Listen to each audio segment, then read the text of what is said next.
Hello and welcome to Fishing Tutorials. This film is going to be all about how to fish the method feeder for big carp. Method feeder fishing is something that you'd mostly associate with match fishermen. Guys on their seat boxes, casting regularly, bagging up on small carp. But what some people don't realise is that the method feeder, with some slight alterations, can be used for targeting specimen-sized carp too. The method feeder works especially well on quite heavily stocked or unpressured waters where competitive feeding can be achieved. In order to tie a method feeder rig, you will need the following items: a bait up method feeder, hook link material, your hook of choice, a ring swivel, and some bait stops. Scissors and a baiting needle are also going to be essential. Let's get started and tie the rig. Firstly, thread your line through your method feeder and then take a swivel. Be careful to use a standard carp swivel, as it will need to fit inside the feeder to create a bolt rig. Tie the swivel to your line using a blood knot. We have a dedicated playlist on this channel for how to tie knots.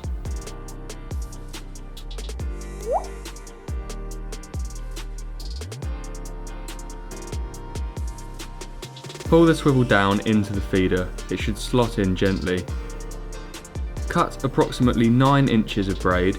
This is dark matter braid, which you will need to strip the coating to make it nice and supple.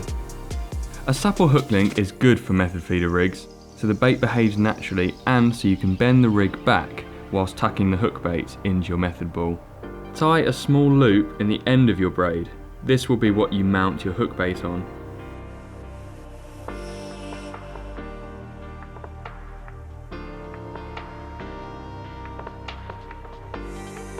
Using a baiting needle, thread on your hook bait of choice. We like to use fake corn a lot of the time, but the hook bait is really up to you.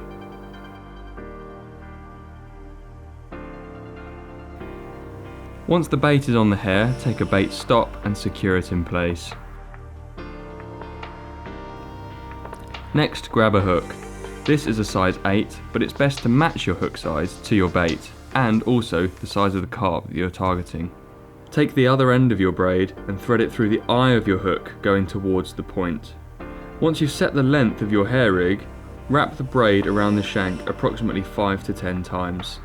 Thread the braid back through the eye again towards the point and tighten down. Once you've set the length of your hook link, tie a loop in the end of the braid. To ensure the loop is strong, tuck the loop through twice before moistening and pulling tight. Trim the tag end and you're nearly done. Pass the loop through the eye of the swivel before then passing the bait back through that loop and tighten down. This will secure your rig in place. Should you wish to fish a buoyant bait like a pop-up, just pinch a split shot onto your hook link to weigh it down. Now that you've tied your method feeder rig, you'll need some ground bait to pack around it. Some people will use mixes based around oats, breadcrumbs, dog foods, that sort of thing. More conveniently though, you can pick up a bag of method feeder style ground bait from your local tackle shop. Method feeder ground baits tend to be quite dense, tend to absorb quite a lot of water and pack together quite hard. What that means is that it will stay on your feeder as it's sinking through the water and get to the bottom where the fish are.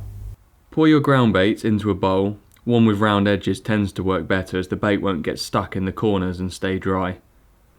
Tip water in slowly whilst mixing. Don't overdo the water. Making a sloppy mix will be hard to keep it on the feeder. Keep adding water slowly until the bait balls up in your hands but is not sloppy. Moulding the method feeder. You may notice that the bait up method feeders have a weighted side which will land on the bottom. Keep note of this whilst moulding your method ball. Take a palm of ground bait and push your feeder down into it. Then take more in your other hand and lay that on top. Remembering which side the weight was on, hook your rig into the opposite side. This will ensure that your bait is presented on top when the ball of ground bait hits the bottom. To make sure that your bait reaches the bottom intact, we would advise packing your method mix on really firmly when fishing in flowing water or deep lakes. However, in shallow water, when the bites are coming quickly, you may as well have quite a soft ball of ground bait which will break open quickly and expose your hook bait straight away. When it comes to your session, doing a day of method feeder fishing, what we would advise is to cast fairly regularly at the beginning of the session and then cast less regularly as the session goes on. Reason being is because when you first arrive, you want to feed some bait, you want to get some bait into your swim, and recasting to the same spot fairly regularly, 10-15 minutes or so, will start to build that swim up. The feeder goes in, sinks to the bottom, ground bait dissolves, and you start to build a bed of bait. That in turn will draw in the carp, and you hope that later on in your session, you'll just be recasting each time you get a bite. If you find you're getting lots of indications, but no real hookups, so the rod tip's tapping away, or you're getting bumps and stuff, and the feeder's being dislodged, but you're not actually catching anything, that can be because the fish are preoccupied on your ground bait and aren't actually targeting your hook bait specifically. What we like to do in that circumstance is to fine down the hook bait size. So go down to a little 10mm pop-up, or a little, a tiny chunk of pepperami, or a single grain of corn. That way it's more likely that that very small, slightly buoyant bait is going to whiz up into their mouth whilst they're going crazy grabbing the ground bait. The other option is that you can begin to start mixing in some small food items into your ground bait mix. So some micro pellets, a few bits of corn, some 6mm pellets, or some crushed up boilies. Putting that in with your ground bait mix just means that the fish are less likely to be so preoccupied on just the powder and the ground bait that's flying up off of your method feeder, and actually start picking up baits from that, giving you more chance of getting a bite. The other variable in method feeder fishing that you can play around with a little bit is the length of your hook link.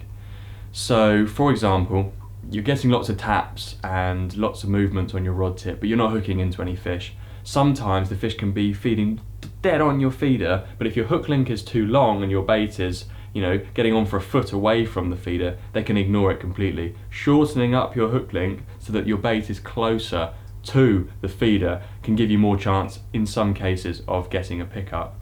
The other thing is that you can often find on rivers, for example, that the flow is taking your bait downstream. We don't use method feeders a lot when we're fishing on rivers, but we have found on occasions to get a few bumps and taps early on, but then once the bait is dissolved off the feeder and washed off downstream, having a slightly longer hook link, you can go up to 2 feet or so in some cases, just means that when the bait's bumping down and heading off further downstream, the fish find your hook bait down there with the loose feed, rather than still up next to the weight when all of the bait is dispersed further down the river. In one case, we were fishing very short hook links on a snaggy weir pool out in the States. We were carp fishing and we weren't getting very many bites. We were casting the method feeder in, get a few taps, and then just nothing. What we realised was the bait was getting washed off down the river and settling a little bit further down, so we lengthened up our hook link to pretty long actually, and all of a sudden we started getting bites, simply because our hook bait was then getting washed down and ending up where the loose feed was too. There you have it, that is our insight into method feeder fishing. If you guys have any tips or advice for other people, feel free to chuck them down in the comments below, and indeed if you have any more questions, make sure you leave a comment below and we'll get back to you if you have any specific questions about this style of angling. Anyway, make sure you subscribe to this channel to make sure you never miss a tutorial video again. We'll see you next time.